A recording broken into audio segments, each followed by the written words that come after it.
Käes on jälle esmaspäev, seega tere ja tere tulemast tagasi siia Infoturbe kööginurka, kus toon teile siis möödunud nädala huvitavamad ja kurioossemad infoturbealased juhtumid ja uudised.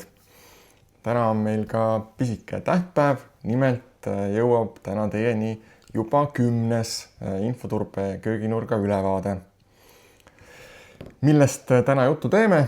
Täna vaatame sisse robotkoerte tagauksest, uurime, missugune rattakomponentide tootja langes küberrünnaku ohvriks ning kuhu plaanib Euroopa Komisjon investeerida üle miljardi euro. Aga ilma pikema sissevaatuseta hakkame siis pihta. Igasugused tehisarul põhinevad robotid, robotkoerad, humanoidid ja muud tegelased on tegelikult jõudmas juba ka eestlaste igapäevaellu. Meenutagem kas või Kanal 2 öökülalise saadet, kus Rain Lõhmus tutvustas oma robotkoera, või siis Hommik Anuga saade, kus Raivo Hein tutvustas robotkoera. Võib-olla oli sama koer, ei tea. Kõik need näevad ju ühesugused välja. Aga koer ise oli siis Hiina firma Unitree Robotics poolt toodetud robot. Ja nüüd siis turvauurijad avastasid, et sellesama Unitree Robotics robotkoera, küll Go 1 mudel, et selles robotkoeras oli dokumenteerimata tagauks. Ehk et läbi niinimetatud tunneliteenuse, mida pakub või mille tootja on Hiina firma Rexi Technology, väga huvitav nimi, ja siis nende teenus nimega CloudSail. Panen siia kõrvale jooksma ka video, mille need samad turvauurijad siis salvestasid. Ja see tagauks siis põhimõtteliselt võimaldas kõigile, kellel oli piisavalt tehnilist taipu, tehniliselt öeldes siis, kellel oli võimalus välja uurida või leida sellesamase CloudSaili teenuse API võti. Ja see võimaldas siis otse ligipääsu selle robotkoera kaamerapildile ja võimaldas juhtida roboti liikumist ka ilma omaniku teadmata. Kokku leiti selliseid robotkoeri, mis olid läbi selle tunneliteenuse siis ühendatud olnud 1919 ja nendest oli 2 hetkel ka parajasti aktiivsed, kui uurijad seda testi tegid. Ja veelgi tõsisemaks muudab olukorra see, et taolisi roboteid suudeti tuvastada siis nii-öelda nende võrguaadressite järgi ka tippülikoolides üle maailma, näiteks muuhulgas MIT, Princeton, Carnegie Mellon, ja ka teada on, et selliseid roboteid on müüdud ja toodetud ka militaarotstarbel. Nii mõneski tundlikus teadus- ja isegi siis sõjaväelistes projektides.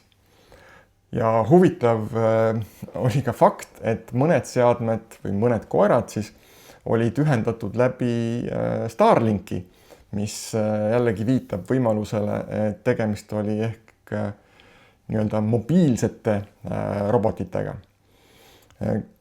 Keda tehnilised detailid täpsemalt ja rohkem huvitavad, siis panen siia video kirjeldusse alla ka lingi sellele raportile PDF kujul. Ei ole väga pikk lugemine, soovitan pilgu peale visata. Igal juhul leiti siis uurimise käigus ka üks veebileht. Äkki oli aadress tunnel.unitree.com või midagi sellist, mille kaudu siis väidetavalt peaks saama tulevikus osta tunneli kaudu ligipääsu enda koerani.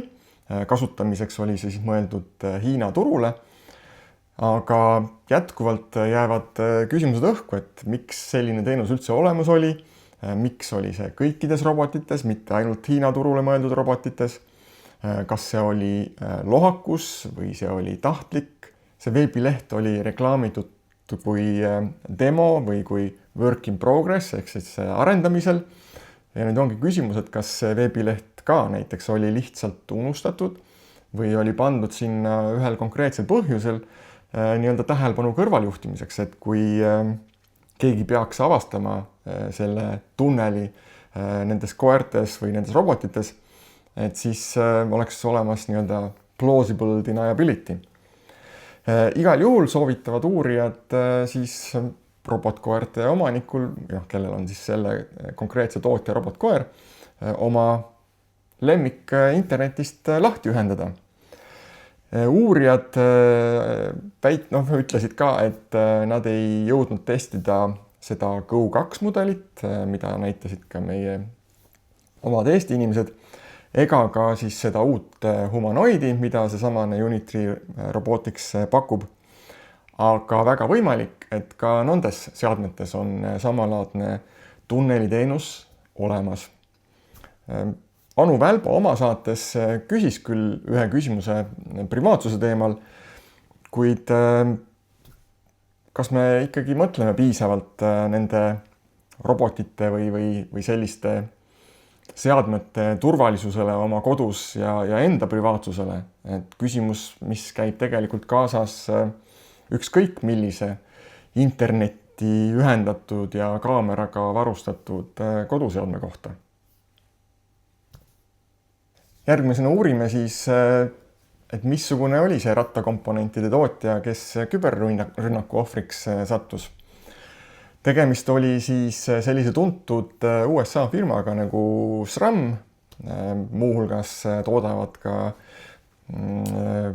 Zip kaubamärgi tooteid, RockShox ja nii edasi. SRAM on siis eelkõige tuntud selliste ratta konkreetsete komponentide nagu käiguvahetus ja ülekandesüsteemid tootjana ja toodab ratturite hulgas üsna hinnatud komponente. Ja nüüd siis pikalt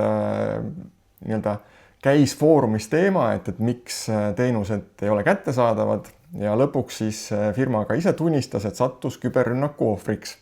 Ja selle rünnaku käigus võidi varastada siis klientide kontaktandmeid ja tarneandmeid ehk siis aadresse. Ja hetkel käib siis koostöö erinevate IT-firmadega või turbefirmadega, et hinnata, mis oli selle intsidendi siis lõplik mõju ja ulatus. Kuigi ettevõte väidab, et nende elektrooniline käiguvahetussüsteem Axis jäi puutumatuks, siis kannatada said hulgimüügi tellimuste platvorm ja selline teenus nagu RockShox Trailhead, mis on mõeldud siis amortide seadistamiseks. Mis me sellest uudisest kaasa võtame? Võtame selle, et isegi kui sa oled füüsilise toote tootja, siis sa ei saa pead liiva alla peita ja mõelda, et küberturvalisus ei ole sinu mure, kui ikkagi sinu füüsilise toote tootmist või füüsilist toodet toetavad digitaalsed tööriistad, siis põhimõtteliselt muutub ikkagi iga komponent turvariskiks ja selliseid asju tuleks ka riskidena hinnata. Järgmisena võtame ette sellise tuntud andmebaasi-gigandi nagu Oracle ja paar nädalat tagasi hakkas vaikselt tilkuma infot, et seesamane Oracle on vist sattunud küberrünnaku ohvriks. Nimelt üks häkker kuulutas pimeveebis, et tal on olemas Oracle kliendi info ja autentimisinfo ja ta ei karda seda kasutada ja ta soovib siis selle eest saada vastavat tasu. Saatsin selle kohta info ka oma tuttavale Oracle gurule, kes siis vastas mulle sellise vastusega.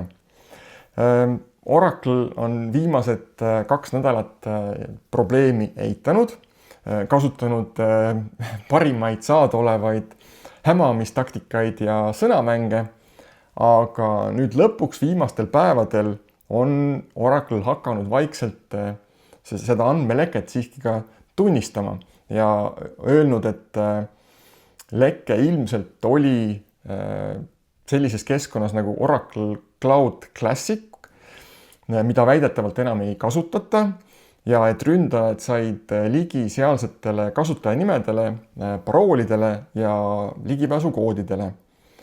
Ja kuigi Oracle väidab, et tegemist on vanade andmetega ja ükski aktiivne teenus pihta ei saanud, siis tegelikult on välja imbunud ka infot, et mõningad andmed on näiteks aastast 2024 ja suisa sellest aastast 2025, mis tegelikult jällegi seab kogu juhtumi aususe või siis Oracle kommentaaride aususe kahtluse alla. Ja nüüd on siis esitatud ka Oracle vastu ühishagi Texas osariigis, kus neid siis süüdistatakse teavituskohustuse rikkumises. Kindlasti on sellistel juhtudel oma roll mängida ka selles, et tegemist on tõepoolest gigantse organisatsiooniga, meeletus koguses erinevaid inimesi, erinevaid rolle, erinevaid töötajaid ja muuhulgas ka erinevaid juriste, kellel võtab aega, et esiteks info üldse organisatsioonist kokku koguda, et see info läbi töödelda, et panna kokku korrektsed kirjad, panna kokku sobivad vastused kõikidele osapooltele. Aga häkkerid on tänasel päeval ikkagi ääretult kärsitud ja soovivad oma tasu kiirelt kätte saada. Lisaks on Oracle ka börsiettevõte ning peab teavitama ka regulaatorit ja oma investoreid ja ka see nõuab oma aja, mis muidugi ei vabanda absoluutselt Oracle käitumist, ehk siis taolised olukorrad peaksid ettevõttes olema eelnevalt juba läbi mängitud igasuguste intsidentide testide käigus, dokumenteeritud, et kui ikkagi vabandust väljenduse eest sitt ventikasse lendab, siis sul on kohe vastused võtta ja jääb selline hämamine ja ausalt öeldes häbiväärne käitumine ära. Positiivseid uudiseid siit samast Euroopast. Nimelt eraldab Euroopa Komisjon sellise programmi nagu Digitaalne Euroopa Digital kaudu aastatel 2025 kuni 2027 kokku 1,3 miljardit eurot. Peamised prioriteedid sellel programmil tehisintellekti kättesaadavuse ja juurdepääsetavuse parandamine, sealhulgas ka siis näiteks tervishoiuteenustele, siis Euroopa digitaalse innovatsioonikeskuste toetamine, küberturvalisuse lahendused, avaliku sektori ümberkujundamise stimuleerimine, soodustamaks igasugust automatiseerimist ja digitaalsete avalike teenuste kasutuselevõttu. Ja mis on selle programmi eesmärk ja selle investeeringu eesmärk? Loomulikult on see, et vähendada siis Euroopa Liidu sõltuvust USA ja Aasia suurkorporatsioonidest ning viia Euroopa digitehnoloogiad uuele tasemele. Ehk et nii-öelda paigalseisu asemel hakkame jõudma sinna, kus Euroopa nüüd üritab hakata USA-le ja Hiinale ka siis järgi jooksma, kui nii võib öelda. Esimesed projektikonkursid kuulutatakse ilmselt välja juba aprillis ja ülejäänud aasta jooksul avatakse veel täiendavaid projektikonkursse. Ja avatud projektikonkursside kohta saab teavet Euroopa Liidu rahastamis- ja hankeportaalist. Ehk et kõik, kellel on vähegi huvitav idee startupi jaoks või juba midagi loomisel, siis võtt projekte kirjutama, on võimalus saada rahastust.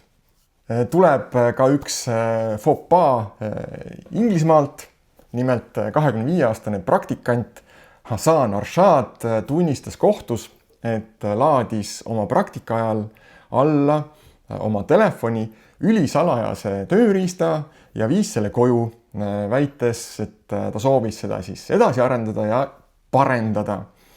Mees rääkis, et aastal 2022, 24. augustil võttis ta oma telefoni kaasa ülisalajastesse ruumidesse sellises organisatsioonis nagu GCHQ, mis tähendab siis Government Communications Headquarters. Tegemist on siis Inglismaa signaal- ja raadioluure organisatsiooniga ja laadis sealt alla siis ülisalajast infot, kaasa arvatud ka siis töötajate nimed ja kandis selle kõik lõpuks kodus oma isiklikku arvutisse. Ja siis koduse arvuti läbiotsimise käigus leiti sealt ka igasuguseid huvitavaid internetiotsinguid. Muuhulgas näiteks, et kui palju raha tuleks küsida andmelekke eest. Oma tegevusega rikkus Hassan loomulikult Suurbritannia arvutikuritegude seadust nimega Computer Misuse Act 1990 ning spetsialistide hinnangul see tööriist, mille ta varastas, on väärt miljoneid naelu. Minu jaoks paneb see juhtum jällegi tõstatama küsimust, et kas praktikantidel ja ajutistel töötajatel peaks olema ikkagi samaväärsed ligipääsud kui reatöötajal. Ja see küsimus ei kehti mitte ainult luuremaailmas nagu antud juhul, vaid ka tegelikult tavaettevõtluses, kus on vähegi tegemist igasuguste intellektuaalse omandi küsimustega ja selliste uudsete tehniliste lahendustega. Jätkame Euroopa lainel väikse Põhja-Korea touchiga. Nimelt peale USA aktiivset vastutegevust on Põhja-Korea häkkerid suunanud oma pilgu nüüd hoopis Euroopale. Kasutatakse tavapärast taktikat, mida kasutati ka USA-s, ehk siis luuakse erinevaid võltsprofiile potentsiaalsetest töötajatest, kes siis otsivad tööd Euroopa firmades. Otsitakse selliseid firmasid, kes on eelkõige remote first või kes reklaamivad ennast remote first ehk siis kaugtöö võimalusega ja pigem kaugtöö ettevõtted ja kellel on sellised lõdvemad BYOD ehk siis bring your own device reeglid, mis tähendab siis seda, et ettevõte lubab teha töötajatel tööd ka oma isiklikel seadmetel, mis siis võtab nendel samadel häkkeritel ühe sellise logistilise probleemi oluliselt lihtsamaks. Ja mitmel juhul näiteks teesklesid needsamad Põhja-Korea häkkerid, et nad asuvad näiteks Itaalias, Jaapanis, Malaisias, Singapuris, Ukrainas ja USA-s. Kasutati, nagu ma ütlesin juba, neid samu võltspersoonasid ja ka varastatud dokumente. Ja Google, kes selle raporti avaldas, tõi välja ka konkreetse näite ühe häkkeri kohta, kes oli loonud enda kohta vähemalt 12 erinevat võltspersoonat. Ja sageli needsamad häkkerid siis võtavad mitmeid tööotsi korraga, soovivad töötasu krüptos ja siis seejärel kasutatakse seda teenitud krüptovaluutat oma siis järgmiste operatsioonide rahastamiseks. Nagu ma ütlesin, neid persoonasid leitakse siis reeglina sellistes värbamisplatvormides nagu näiteks Upwork, Freelancer, aga ka siis erinevates sotsiaalmeediakeskkondades ja ka näiteks Telegramis. Kuna kaugtöö on täna ikkagi väga paljudes ettevõtetes juba selline esimene valik või standard, siis mida ettevõtted peaksid eelkõige tegema, on kohandama oma värbamistaktikaid ja kohandama oma selliseid taustauuringute praktikaid ja kindlasti proovima siis ära kasutada kõik vahendid selleks, et veenduda, et see inimene, kes neile tööle kandideerib, on ikka see, kes ta väidab end olevat ja asub ikkagi seal, kus ta väidab end asuvat. Et eelnevates ülevaadetes oleme sellel teemal juba varem ka rääkinud, kuidas siis kasutatakse ka neid samu deepfake videosid selleks, et värbajaid ja intervjueerijaid petta, et ka seal on omad meetodid, kuidas siis veenduda, et see kujutis, mida sa oma Zoomi kõnes näed, on ikkagi päris inimene, mitte tehisaru poolt loodu. Liigume edasi. Paraku juhtub ka olukordi, kus turvafirmad, kes peavad hoolitsema teiste ettevõtete turvalisuse eest, jätavad oma turvalisuse hooletusse. Ehk et kingsepp, kellel pole saapaid. Ja nüüd siis juhtuski, et turvafirma Apissec, kes väidab, et ta on muuhulgas töötanud ka erinevate Fortune 500 ettevõtetega ja kes siis, või kelle töö on siis klientide appide testimine, jättis oma siseandmebaasi internetti lahtiselt ilma igasuguse paroolita. Mis on API? Lihtsustatuna API on siis selline viis või meetod, kuidas kaks süsteemi saavad omavahel suhelda ja koostööd teha, teadmata täpselt, kuidas taustal töö käib või kuidas nii-öelda vorst valmib või mis on selle vorsti sees. Ühesõnaga, selles baasis, mis oli avatud ja lahtine, olid miljonid erinevate testide vastused, kasutajate andmed, konfiguratsioonifailid, tundlikud turvaskännide tulemused, kokku enam kui 3 terabaiti väga sensitiivset infot alates aastast 2018. Lekke õnneks avastas üks teine turbefirma nimega UpGuard, avastas ta selle 5. märtsil ja koheselt võttis kasutusele kõik meetodid selleks, et seda ligipääsu sinna baasile sulgeda. Ja nagu ka eelmise nädala ülevaade näitas, siis juhtub ka seda, et ka küberkaitsjad eksivad. Aga see omakorda paneb meile kui tellijaile vastutuse, et tuleb olla kindel ja veenduda, kellega koostööd teha, et ainuüksi nii-öelda toote spetsifikatsioonist või toote demost ei piisa, tuleks tegelikult piisavalt uurida ka siis ettevõtte enda tausta ja ettevõtte enda ajalugu ja tegemisi. Ei saa ka see nädal üle sellisest tõsisemast tehisaru teemast. Tehisaruga seotud tehnoloogia võib öelda, et areneb täna kiiremini kui mis tahes muu tehnoloogia valdkond. Meie võime toota infot, töödelda infot, automatiseerida, parandada otsustuskiirust, kõik see on plahvatuslikult kasvanud. Aga paraku iga plahvatusega kaasneb ka lööklaine. Mida ma selle all mõtlen, kohe selgitan.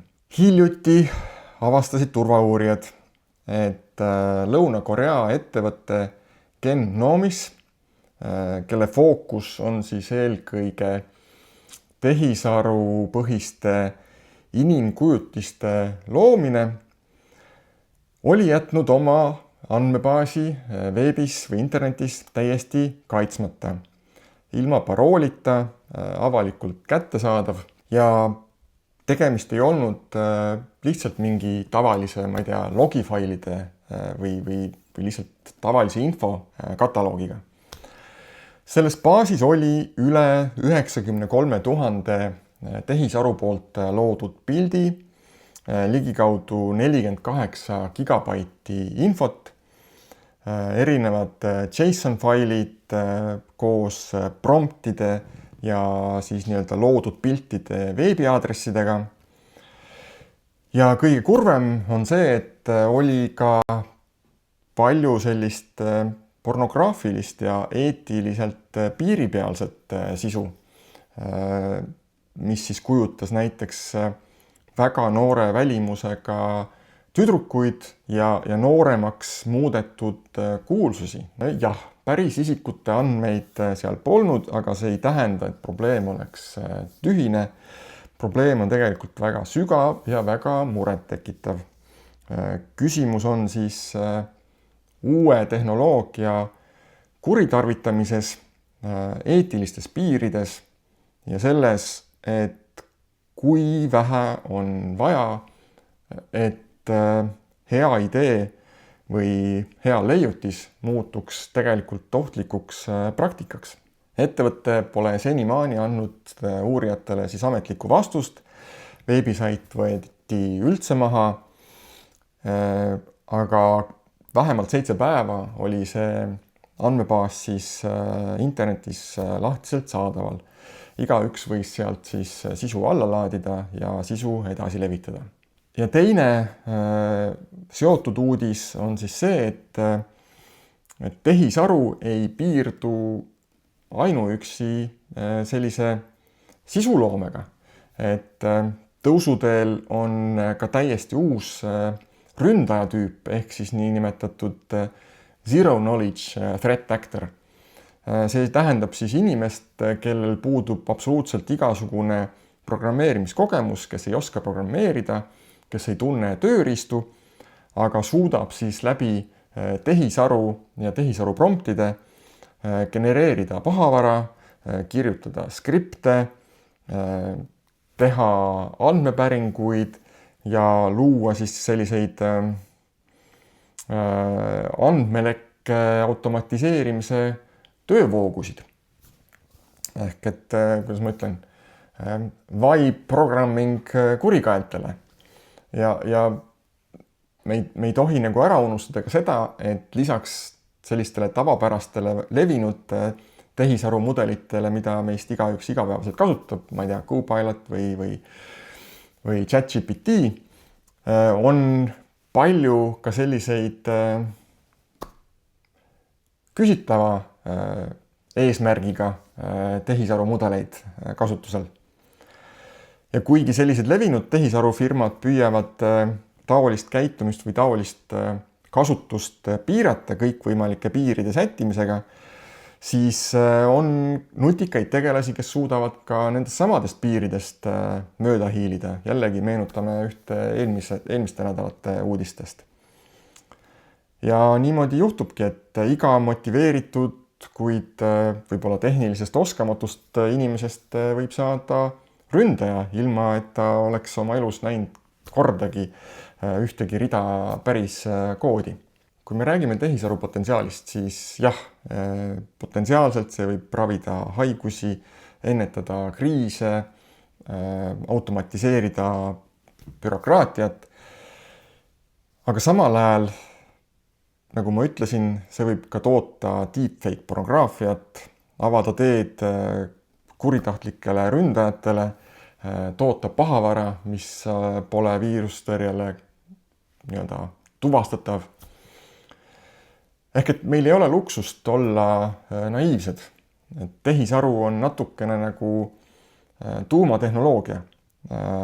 Võimas, neutraalne, aga täielikult sõltuv sellest, kelle käes see tehnoloogia parasjagu on.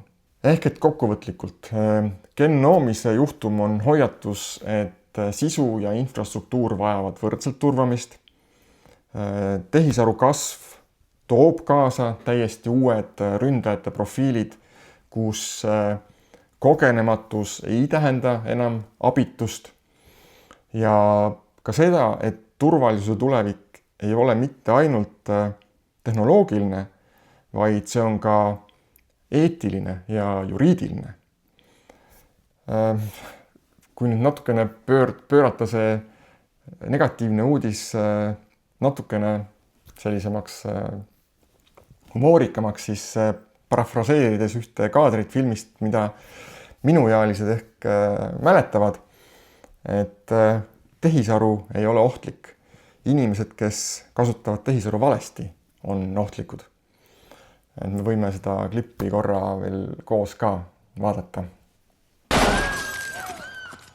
Guns don't kill people. People kill people. For example, these two guys with the machine guns. If they start blasting off, ain't none of y'all going home. Now you guys are disturbing my business. Ja lõpetame positiivsemalt. Viimane uudis on paraku jälle seotud ka tehisaruga, aga positiivsemat laadi. Ehk et OpenAI startupi fond investeerib sellisesse firmasse nagu Adaptive Security, kes loob siis selliseid realistlikke tehisarupõhiseid peturünnakuid või siis phishing rünnakuid töötajate koolitamiseks. Minu take selle juures on see, et kui meenutada möödunud nädala ülevaadet, siis sellist lähenemist läbi hirmutamise ja häbimärgistamise, mida taolised lahendused kahjuks võimaldavad ja juurutavad, mina ei poolda. Ja üks asi, millele ma ise olen nagu mõelnud, on see, et missugune see lahendus olema peaks. Et ta peab olema selline, mis paneb inimesed tahtma muutuda, sest inimesed ei muutu kunagi, kui neile öelda, et nad peavad muutuma. Neil peab endal olema soov ja tahtmine või siis trauma ja igaüks jõuab selleni omal ajal ja oma moodi. Aga kas me päriselt soovime läbi hirmu ja trauma oma töötajaid kuulekamaks ja teadlikumaks muuta? Ma ei usu seda. Et tegelikult ilmselt peaks võtma ikkagi rohkem sellise positiivse jõustamise kaudu lähenemise. Ja mis ma selle all mõtlen, on see, et variandid on näiteks, et kus siis inimesed ise saavad genereerida neid teste ja neid teste ei saadeta siis inimestele, vaid neid teste lihtsalt näidatakse ja palutakse teistel hinnata ja parimad testid saavad näiteks auhinna. Või siis, kui teste tehakse, siis nende testide tulemusel mitte ei tõmmata letti neid inimesi, kes testi ei läbinud ja ei anta neile, ma ei tea, verbaalset lööki vastu näppe, vaid tegelikult kiidetakse neid, kes testi edukalt läbisid. Selline positiivne jõustamine, et see annab inimestele enesekindlust ja tekib ehk ka teistel soov muutuda. Aga seniks, kuni sellist positiivse jõustamise või positive reinforcement lahendust turul ei ole, siis ma arvan, et ka see meetod, olgugi et ta tundub agressiivne, on vähemasti ikkagi samm selliste reaalsete oskuste suunas, et parim ilmselt on ikkagi õppida või parem on ilmselt ikkagi õppida läbi kogemuse kui, ma ei tea, läbi PowerPointi slaidide. Aga selline siis tänane Infoturbe kööginurk oli. Aitäh, et veetsid selle pooltunnikese minuga. Võid ka jagada seda oma sõpradega, kui sa ei ole veel selle kanali tellija, siis telli. Ja nagu ikka, pea meeles, teadmatus on meie kõige suurem haavatavus. Kohtume järgmisel nädalal, et saaksid olla jälle sammu võrra ohtudest eespool. Tšau!